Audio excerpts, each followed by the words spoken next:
Hello and welcome to another Imperator Rome video. As I said in the most recent Dev Diary video, I am going to go over some of the top-rated suggestions on the suggestion forum, the Senatus Populusque, I think it's called. Senatus Populusque, whatever. However you pronounce this, I don't speak Latin, I just know I pronounce it perfectly every time. So I'm going to go over the top-rated suggestions here, three most voted suggestions from August 3rd to the 9th, 10th to the 16th, and 17th to the 23rd.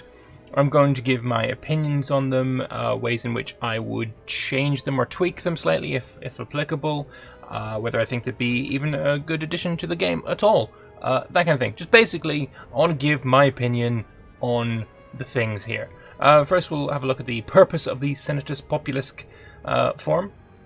So this subforum is intended to be a place to vote about your most desired expectations and suggestions regarding Imperator, so that our reporting team can identify and analyze the most popular proposals among the community members. Each week we'll pin 3 most upvoted proposals on our main forum and suggestion forum, so that our team can take inspiration from them insofar as they're considered doable and relevant.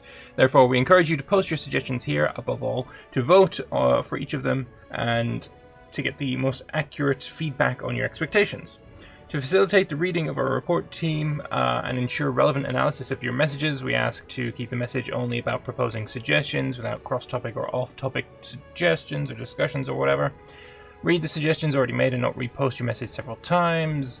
If there's a thread similar to your thoughts, don't start your own, blah blah blah. Comments are respectful. Never. We can't be edited afterwards. It's a bit rough actually. Yeah, no, fair enough. Those are the rules for, making a suggestion. And, well, let's go and start off with the first week of this, which is the 3rd of August to the 9th of August, which it was a little while ago, sure. But it doesn't matter. Let's have a look. What have we got here? So, first position with 69 votes, giggity. Province and pop-based levy system by Rhaegar. So let's have a look at this one. So, the way I see it, manpower is just a copy-paste of EU4, not fitting for the age. I agree with that. What we need is a way to more interestingly tie together the different pops with the capability of a state to wage war and raising different types of units, and my suggestion would be to give every province 3 types of manpower pools, which sizes are based on freemen, citizens, and nobles. Okay. You can recruit the same units as now, but the money and recruitment time is limited. They are levies after all. Skirmishers and light infantry come from the freeman manpower pool, heavy infantry from the citizens, and cavalry from the nobles. I do like that idea. When you disband a unit, the manpower will flow back into the province of origin. The levy is returning home. Scaling with the proportion of a manpower pool in a province that is raised will give negative consequences. For example, food production will be lower for freeman pops, taxes and commerce will be reduced from freemen and citizens, and and commerce will be hurt when many nobles are at war. Not to mention there should be growing unrest in the population. Just like in reality, waging war should cost you in not being able to fully harvest and cause hardship on your population. However, even with 100% units raised, there should still be some economic activity. There's also women and children to work the fields. Okay. So, just before we move on, I actually quite like this. It's not something I haven't thought of before, tying each different pop type to a different kind of unit. It could also be very much scaled with different cultures. For example, while the Romans may have had, their higher class people be cavalry, they also had their allies, their socii, were their cavalry as well for quite a lot of their history in the Republican era. I think the big difference as well is in naval combat. So when a lot of nations were raising a navy, the people rowing the boats were slaves. The people fighting on the boats would be maybe from the manpower, the freeman, pool, if you want to make a kind of comparison to Imperator. But then when you look at Carthage, the navy was entirely made up of the citizens, the high class. Maybe not the people rowing the boats, I don't know about that, but the people fighting on the boats, they were raised from the You know, it was a noble career path to join the Navy, whereas not so much with for example the Romans. The people fighting on the boats were just your regular soldiers, as far as I know. Like, I might be wrong about this. I'm not an expert historian. I'm just pretty amateur. But from what I've gathered, you know, the status, the class of Carthaginian ship-borne warriors was, you know, they were Carthaginian. Whereas, you know, for their army, they generally had mercenaries. It was a pretty big difference between them and the Romans in that regard. But yeah, back to the suggestion so far, I'm liking it. I think it's fairly decent. I like the idea of it. I think it can definitely scale with different countries. I'm sure there are a few where you've got, you know, slave armies, so you could potentially raise armies or raise units from your slave population. You know, reducing the output of the land and reducing the income, economic activity would go down and all that by quite a bit. And you'd have some really cheap trash units that you could throw at the enemy. You generally don't want to, but you'd have a lot of them.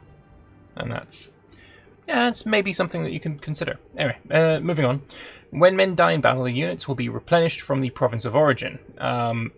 It might be a good idea to allow in provinces a setting to block replenishment if the manpower pool is less than a certain percentage or so, in order to prevent total collapse of the economy in vital provinces. See, this I wish, I like, I do wish and I like this. However, having played Victoria 2, I know that this doesn't work amazingly well. Because you end up just getting frustrated that one unit in your army won't replenish because it's, you know, their province of origin is out of men, and it's just an effort it's exercise in frustration, and it doesn't work. So this particular piece, this particular bullet point, I don't agree with. I think instead of province, maybe regional would be a better way to go about it. I don't think provincial is the better way. For every X amount of men that die from a certain province, it would actually result in a pop vanishing. So armies that get wiped would actually result in structural and long-lasting effect on your provinces. I don't think that one unit equals one pop is necessary. I also kind of agree with this, sort of. I'll go into that in a moment. One pop, after all, also consists of women and children. So long as there's a direct relation between pops and manpower, it's good. So my personal calculation for how many men a pop is based on tribesmen. So when you are a migratory tribe and you raise a migratory host, one pop is 1,000 men. However, I don't think that's the entirety of the people who are migrating. Obviously, if you're migrating a huge civilization, a huge culture, there's more than just fighting age men involved. Obviously, there is women that are fighting too, but let's be fair, there's not that many. Like, a very small percentage of the people fighting would be women in this era. In any era, really.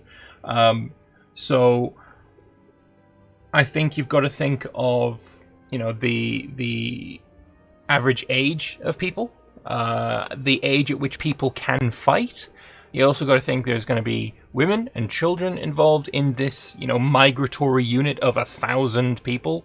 Like 1,000 is the amount of people who are fighting. There's a whole other system of you know, women, children, old, sick, you know, young, all this kind of thing. So I generally put the number at between 3,000 and 5,000 for every 1,000 that you raise. So one pop would be, I like to keep it simple and just say it's 3,000. That's where I stand. 3,500 really would be my ideal sweet spot. But that's what I think, at least. I mean, he does go into this and say, you know, consists of women and children. He forgets the old, he forgets the ill, the sick. But yeah, generally, I think, you know, one pop isn't 1,000 men. It's 1,000 men plus. But anyway, moving on. In tribal nations, things might be different. For example, they might have one manpower pool, but much bigger differences between money costs of unit types. Also, steppe tribes might have the ability to raise light cavalry and horse archers from tribal pops, and only heavy cavalry from its nobles, etc. Different variations are possible. Yeah, this is where I was kind of going with the cultural aspect. For example, you could also have maybe laws that change things. So you might be able to have, for example, a law for the Romans, the Marian Reforms maybe, where instead of heavy infantry being raised now only from citizens, as he was saying up here, I believe he said heavy infantry from citizens, there we go. Pre-Marian Reforms, absolutely true, the heavy infantry would be from the citizens. After the Marian Reforms, the heavy infantry could then be raised from freemen, giving them a much greater amount of potential heavy infantry, because you're going to have more freemen than citizens. I think this, specifically, the cultural differences, and, especially bringing laws into it, could really, really work. I think it really could work quite well. Alright. My proposal ties in pretty well with the coming changes to cultural integration. No citizen rights means no heavy infantry recruitable from those cultures. Yeah, no, absolutely agree with that. It does tie in very well. Ideally, for a growing empire like Rome, several reforms should be possible that will, for example, group the manpower pools of freemen and citizens into one pool. Disagree.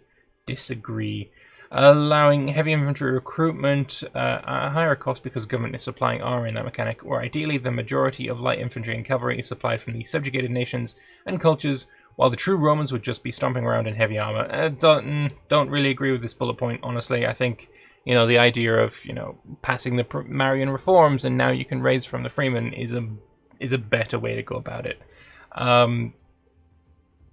Infantry and cavalry supplied from subjugated nations. I do agree with that, and I think my suggestion on how I would change the mercenaries really would fit in relatively well with this system.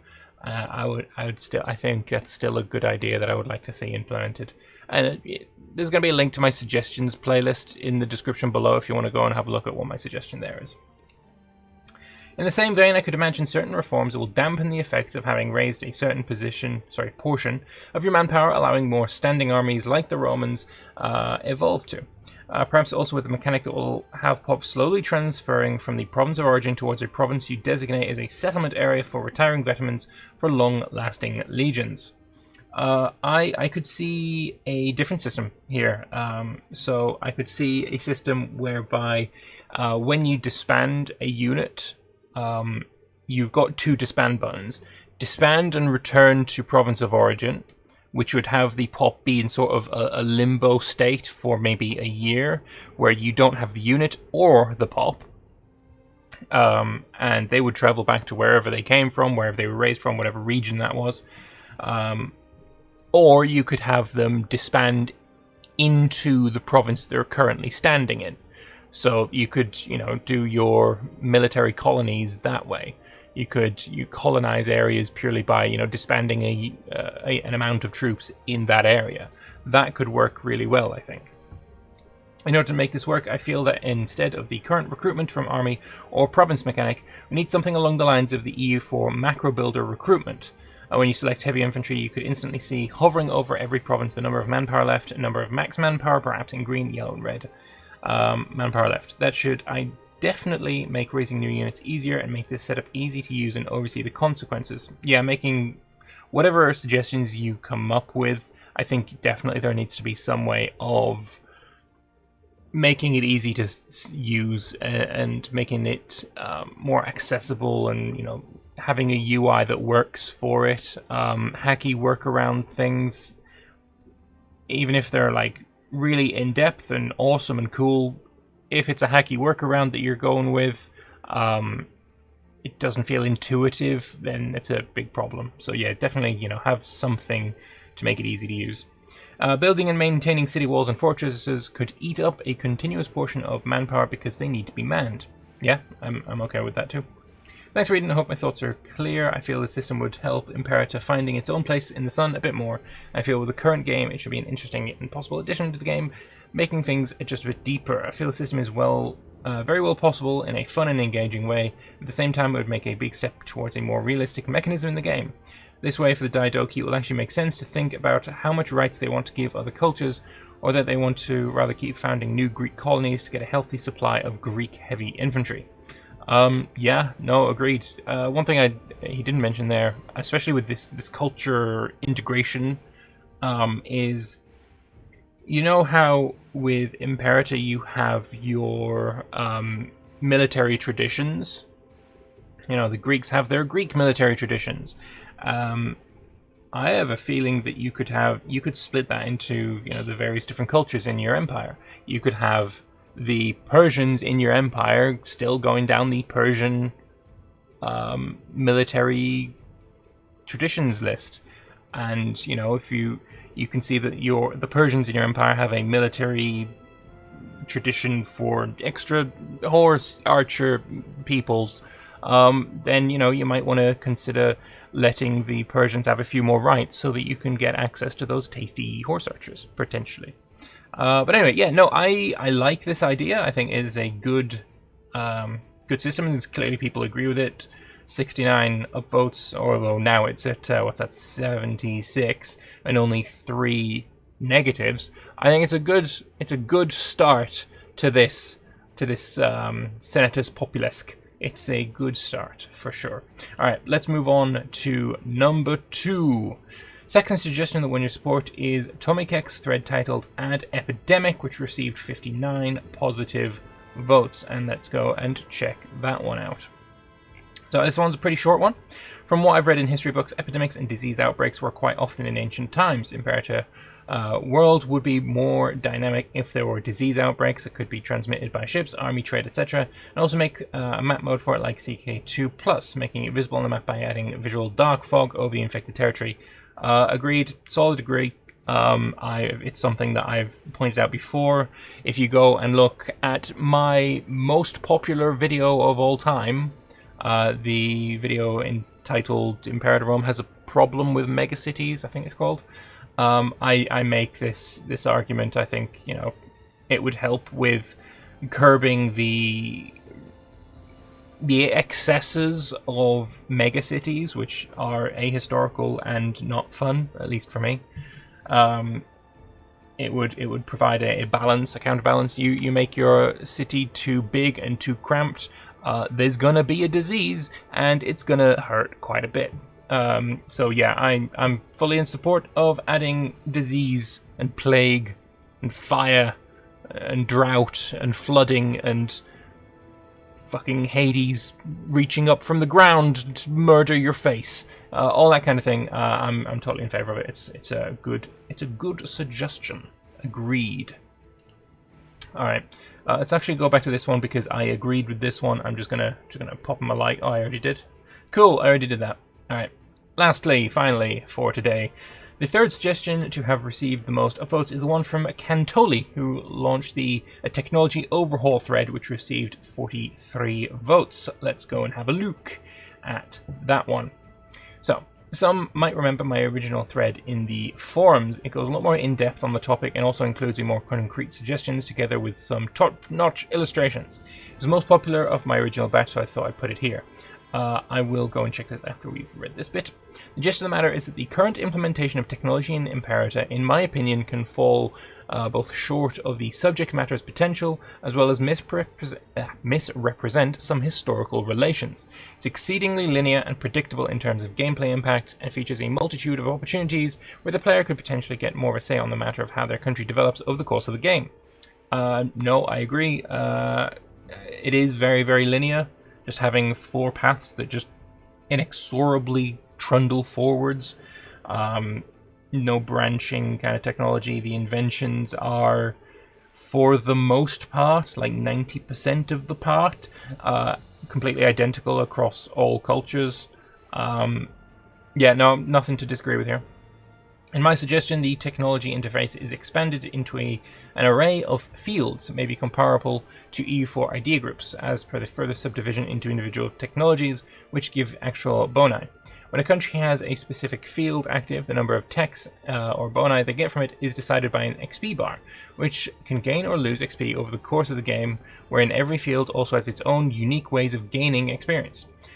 Through that, a country with a lot of metal-producing tiles is more likely to get boni to heavy troops and commerce. One with a lot of pops might get boni to social structure, and having a number of very skilled generals can advance your military organization. This, I'm sold, mate. I am sold already. This sounds fucking awesome.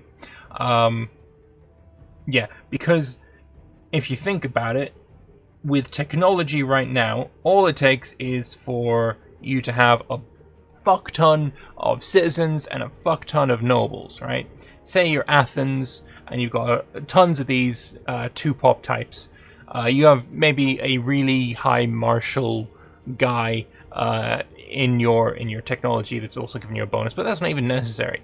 You're going to gain technology in the military field stupidly fast, whereas say you are Rome and you're expanding and you're conquering and you're murdering across the entire Mediterranean, you're barely ever not at war. You're encountering multiple civilizations and cultures across the Mediterranean, finding out what they do well with their arms and armor and tactics and all this kind of thing, implementing them into your own military structure. And because you don't have a massive amount of nobles, because you're conquering, you fall behind on military technology compared to an Athens who may never have been at war in the entire game's span. Which seems wrong. It seems just crazy. And what I mentioned there about, fighting other cultures and, finding out what they do well with their own technology and implementing it into your own, it's something the Romans did a lot of. Chainmail is not a Roman invention, even though the Romans used it. Chainmail was Celtic. The helmets that you mostly associate with the Romans, Gallic. Their cavalry was complete fucking trash. They used that from Tarentum.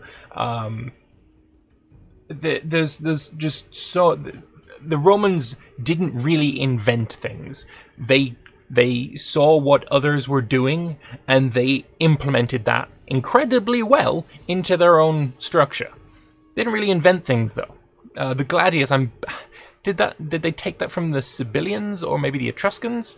I think it was the Etruscans, actually. They're gaining technology, they're gaining military tech by actually going out into the world and experiencing other cultures using this tech. That's not really implemented in the game at all. Just have a bunch of nobles. So yeah, no, I'm 100% behind Cantoli already just from these two lines. Anyway, conversely, a landlocked or less developed country won't be very conducive to developing advanced sailing, and since the whole thing isn't really linear anymore, special tribes may still be able to sometimes keep up with more advanced empires in military regards, without getting any of the civic boni that those might be involved in. Yeah, you get a lot of civic bonuses if you're, a city-state, because that makes sense. But if you're a tribe, then you won't. But the tribe might be fighting a lot, so they'll get military technology. No, I'm so sold. I'm so sold on this. Every field of technology also has a budget slider to finish off the whole player choice arc. The cherry on top is a slider. You got me with sliders. I love me some sliders. Again, the original thread contains a lot more details and is generally more appealing to read. I feel like the potential crux of this whole thing might be the doable point, but again, that's thankfully not really my job to worry about. Alright, let's go and check out his original post then, and see if he's got some pictures for us. Text is an important aspect to consider when creating a game that aims to emulate the progression of political entities throughout the ages. Certainly known to Paradox devs, as tech also makes up a central mechanic in most of their strategy games. Here it plays a crucial role in staying competitive in comparison to your neighbours, and falling behind will lead to you suffering from increasingly severe disadvantages in every aspect, economical as well as militarily, not culturally though, because that's not currently a thing in the game. True. When was this written? February 16th. Okay. Culturally sort of is now, but at the same time, not really in a technology kind of standpoint. Alright, so problems with the current concept. It's implemented in straight lines. That's what we've seen in the other thing already. It's too uninvolved. I agree. You're just not doing anything. You want the nobles. I guess when he wrote this, it's just the citizens. You want your citizens, quite a lot of them, so you get more technology points, and then you want your best researcher in the job, so he makes it go even faster, and then you just go in a straight line. And you know, if you're small, then your tech is cheaper, but if you're big, your inventions are, you know, cheaper or more expensive depending on how big you are. Yeah, it is incredibly linear. All right, so the new concept. This is his idea here. So these are his sliders between the yellow and red, I assume. There's his researchers, his metalworking is there, administration, sailing, communication, army, organization. So it is flexibility relating to playstyle. Different playstyle can lead to different adopted technologies. No absurd linearity. Agreed. That's nice. Still gives an advantage to more civilized nations, but tribes can still keep up in some regards. Player can shape the direction of their progress is coming in. Alright. The final product looks a lot more like the EU4 style idea sets. Fair enough. I think it honestly looks a bit more like the EU4's economy screen, surprisingly enough. I don't know. But yeah, definitely if you ever play with this system, if it ever is implemented, you definitely want to rush the Mercedes admin idea. So yeah, no, I very much like this. So we've got, you know, your metalworking. These are technologies then. Okay, so use the 6 techs per field here, but no means have any strict attachment to the number. The forge enables heavy infantry and heavy cavalry. Heavy cavalry now use iron as well. It's something I've wanted for a while. Metal tools, only 1 slave needed for a surplus. Enables communism. Interesting. I suppose that's because of the picture. Fair enough. Arms workshops. We got minted coinage, armor plating, standardized equipment. I like it. I'm not really a fan of like how few there are. If you didn't have to work through it linearly, like if you could get armor plating before you get arms workshops, that'd be interesting. That'd be an interesting way of going about things. We got like trade relations, state translators, all this kind of thing. You know what? I like it. I'm gonna link, of course, all of these in the description below. But I gotta say, I am very much a fan of this suggestion. I think it is a much more interesting technology system than the one we currently have with Imperator. So I am in favor. That one, it gets a like. There we go. It's got a like. Fantastic. All right. So that is the first batch of suggestions in Senatus Populusque. All of the top 3 most voted ones from August 3rd to the 9th. And yeah, so far it's been an absolute win. I have liked every single one of them. So lovely. Good job to, let's just check the names again. Good job to Rhaegar, good job to Tomikek, and good job to Cantoli. I like them. I think the game would be improved if all 3 of their implementations or their ideas were implemented. But I would like to know what you guys think. So let me know your thoughts about all 3 of these suggestions in the comment section below. If you want to support the channel as well, then you know, hitting the like button very much does more than you would possibly imagine. It is actually quite useful. And if you want to go further, then I also have a Patreon page, the link of which is in the description below. Regardless, thank you all very much for watching, and I will see you guys in the next one. Bye bye.